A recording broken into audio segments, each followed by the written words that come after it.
A city overflowing with beauty, luxury, and prosperity vanished in a single morning. They had everything: wealth, power, fertile lands, and freedom to do whatever they pleased. But behind the luxury was a people so corrupt, their cries reached the heavens, and God came down, not with an army, not with a flood, but with fire. This is not just a story of destruction. It's a story of judgment, mercy, of warning, and of a man who dared to ask God, "Will you really destroy the righteous with the wicked?" But before the fire fell, before the sky turned to flame, heaven listened. God remembered Abraham, and in mercy, he pulled one family from the fire. A story of destruction? Yes, but also a story of hope for those who trust in God's mercy. This is the story of Sodom and Gomorrah.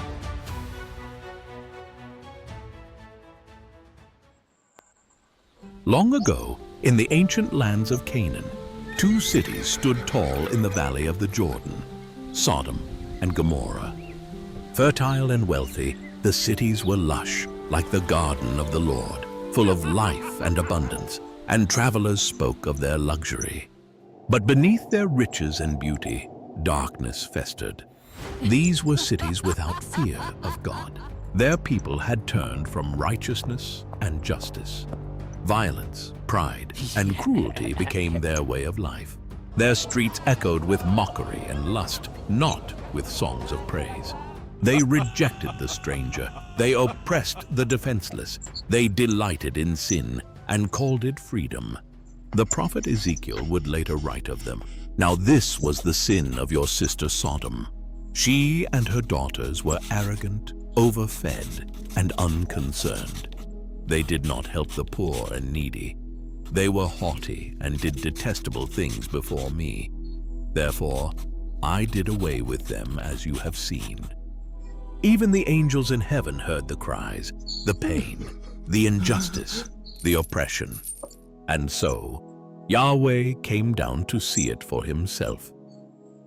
One hot afternoon, Abraham sat by the entrance of his tent in the oak groves of Mamre. As he looked up, he saw three men standing nearby. These were not ordinary travelers. They were messengers from heaven. One was the Lord himself in human form. The other two were angels. Abraham rose instantly, as if something in his spirit knew these were no ordinary travelers. He ran to meet them and bowed low to the ground and said, "My Lord, if I have found favor in your eyes, do not pass your servant by. Let a little water be brought, and then you may all wash your feet and rest under this tree. Let me get you something to eat so you can be refreshed, and then go on your way." The three men agreed, and Abraham rushed to prepare a feast: fresh bread, curds, milk, and a choice calf. He stood by them as they ate, honored to serve these heavenly guests. After they finished the meal, the Lord turned to Abraham and spoke. "The outcry against Sodom and Gomorrah is great. Their sin is very grievous. I will go down to see whether they have done all that has been reported. If not, I will know." As the angels went ahead, Abraham stood before the Lord, and he did something bold, something only a man who truly knows God would dare. He stepped forward and pleaded. "My Lord," Abraham began humbly, "will you sweep away the righteous with the wicked?" He pleaded, "Suppose there are 50 righteous within the city. Will you still destroy it?" Abraham said, his voice trembling with courage and reverence, "To kill the righteous with the wicked, treating them alike. Shall not the judge of all the earth do right?" The Lord replied, "If I find 50 righteous people in Sodom, I will spare the whole place for their sake." Abraham grew bolder. "What if there are 45 or 40, 30, 20? Each time, the Lord answered patiently, "For their sake, I will not destroy it." Finally, Abraham said, "Let me speak once more. What if only 10 are found there?" The Lord said, "For the sake of 10, I will not destroy it." Abraham dared not ask for more. Then the Lord departed, and Abraham returned to his tent. his heart heavy, hoping there were at least 10 righteous souls in the city. The sun lowered in the sky. The two angels approached the gates of Sodom, and the hour of judgment crept close. Their demand was not about hospitality. It was a violent, immoral demand. The phrase "to know them" in this context was a euphemism for sexual assault, an expression of Sodom's depravity and humiliation of outsiders. Lot rushed outside and shut the door behind him. "Please, my brothers, do not do this wicked thing," he begged. But then, in a moment that has troubled readers for centuries, Lot made a horrifying offer. "I have 2 daughters who have not known a man. Let me bring them out to you, and you can do as you please with them.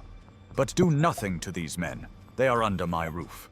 Lot's offer was shocking, a tragic reflection of the moral corruption he had absorbed from his environment.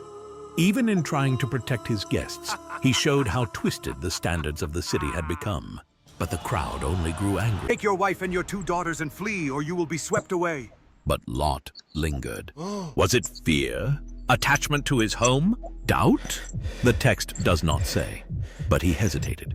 So the angels, in an act of God's mercy, seized them by the hands, Lot, his wife, and his daughters, and led them out of the city. The Lord had mercy on them, not because they were righteous, but because he remembered Abraham's plea. Once outside, one of the angels said, "Run for your lives. Don't look back, and don't stop in the plain. Flee to the mountains, or you will be swept away." Lot begged. "Please, my lord, I cannot flee to the mountains. Disaster will overtake me. Let me escape to that little town over there. It is small." The angel agreed. Very well. I will not overthrow the town you speak of, but hurry. I cannot do anything until you reach it. The town was called Zoar, meaning small. Just as the sun rose over the land, buildings crumbled, fields erupted in flame. People cried out, but it was too late. Everything in the valley, cities, homes, gardens, livestock, was wiped away in an instant. But as they fled, Lot's wife turned back. She looked toward the city, her heart still tied to what she left behind. And in that single moment of disobedience and longing, something began to change. Her skin paled to white. Fine grains crept across her cheeks like sudden frost. Her arms stiffened. Her feet grew heavy, rooted to the ground.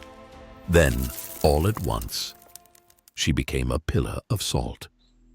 God's mercy had pulled them out of the fire, but looking back cost her everything. But Lot's story didn't end in Zoar. Afraid to remain in the town, he fled with his 2 daughters into the mountains. There they hid in a cave, isolated and broken. There, a sad and twisted story followed. Thinking no man would come to them, Lot's daughters, raised in the moral filth of Sodom, got their father drunk and each bore a child by him. The sons born of them would become the Moabites and the Ammonites, nations born in sin, nations that would later stand in opposition to Israel. The story of Sodom and Gomorrah echoed through the generations. The prophets spoke of it. Jesus himself referred to it. The cities became a symbol of divine justice, not just for wickedness, but for a people who rejected God's ways and oppressed the innocent. What was their sin? In their wealth and ease, they became careless. In their pride, they became cruel. And in their freedom, they gave themselves fully to perversion, injustice, and violence. But make no mistake, judgment did not come in a moment. God warned, he watched, and he waited. Only when mercy had been exhausted. Only when even the outcry of the oppressed reached heaven. Only then did fire fall. Yet even in this dark tale, we also see a spark of mercy. God spared Lot. He remembered Abraham's intercession. He delayed judgment until the righteous were removed.